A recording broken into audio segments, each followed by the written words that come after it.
आइए सुनते हैं वट सावित्री व्रत की अद्भुत कथा। बहुत समय पहले मद्र देश के राजा अश्वपति को कोई संतान नहीं थी। उन्होंने वर्षों तक देवी सावित्री की तपस्या की। अंत में देवी प्रसन्न होकर उन्हें एक सुंदर तेजस्विनी कन्या का आशीर्वाद दिया। राजा ने अपनी पुत्री का नाम भी सावित्री रखा, देवी के नाम पर। सावित्री बड़ी होकर ऐसी रूपवती और विदुषी बनी कि लोग कहते कि वो स्त्री नहीं, स्वर्ग से आई देवी है। जब सावित्री बड़ी हुई तो वह स्वयं अपने लिए वर खोजने निकली और जंगल में उन्होंने एक तेजस्वी युवक को देखा। सावित्री मन में सोचने लगी कि यही है मेरा जीवन साथी। इनकी आंखों में सच्चाई है, चेहरे पर तेज है, यही मेरा सत्यवान है।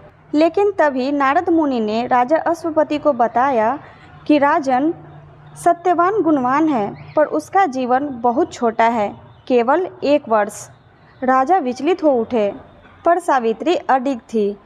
सावित्री ने कहा, मैंने जिसे एक बार वर चुना है वही मेरे जीवन का सत्य है। तो सावित्री और सत्यवान का विवाह हो गया। वे वन में रहने लगे। 3 दिन पहले सावित्री ने खाना पीना त्याग दिया क्योंकि वह जानती थी कि अब समय बहुत कम है। उस दिन वह सत्यवान के साथ वन में गई। सत्यवान को सिर में तेज दर्द हुआ। सत्यवान कहने लगे, सावित्री, मुझे बहुत चक्कर आ रहा है। और वे सावित्री के गोद में सर रखकर हमेशा के लिए सो गए।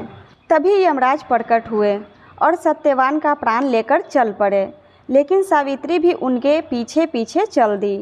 यमराज बोल रहे हैं कठोर स्वर में, स्त्री लौट जा, तू इस मार्ग की अधिकारी नहीं है। तब सावित्री ने शांत और दृढ़ मन से कहा, जहाँ मेरे पति जाएंगे वहाँ तक मैं उनके साथ जाऊँगी, यही मेरा धर्म है। तब यमराज सावित्री के बातों से चकित हो गए। उन्होंने कहा, मांगो, तुम्हें 3 वरदान देता हूँ, लेकिन सत्यवान का जीवन मत मांगना। तब सावित्री ने यमराज से कहा, मेरे सास ससुर की दृष्टि लौट आए। दूसरा, मेरे पिता को 100 पुत्र मिले। और तीसरा, मुझे भी 100 पुत्रों की माँ बनने का वर दें। यमराज सोच में पड़ गए। 100 पुत्र तभी संभव है जब सत्यवान जीवित हो जाएंगे। अब यमराज को अपना दिया हुआ वचन निभाना ही था।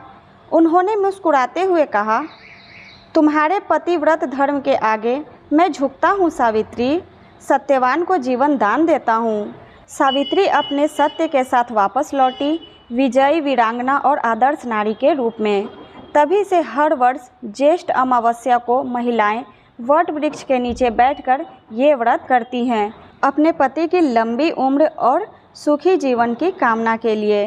तो फ्रेंड्स, अगर आपको यह कहानी प्रेरणादायक लगी हो तो इस वीडियो को लाइक करें, शेयर करें और हमारे चैनल पे पहली बार आए हैं तो चैनल को भी सब्सक्राइब जरूर कीजिए। और फ्रेंड्स, अगर आपके मन में वट सावित्री पूजा को लेकर कुछ भी सवाल हैं, जैसे आप पहली बार व्रत रख रही हैं तो रख सकती हैं या नहीं, या वट सावित्री पूजा कैसे किया जाता है, या कुछ और जो आपके मन में सवाल हो, तो आप हमारे कमेंट सेक्शन में आकर कमेंट कीजिए, मैं उसके ऊपर भी वीडियोज ला दूँगी। तो फ्रेंड्स, मिलती हूँ आपसे बहुत ही जल्द इसी तरह के एक और नई वीडियो के साथ। तब तक के लिए अपना ख्याल रखिए, स्वस्थ रहिए। जय सावित्री माता की।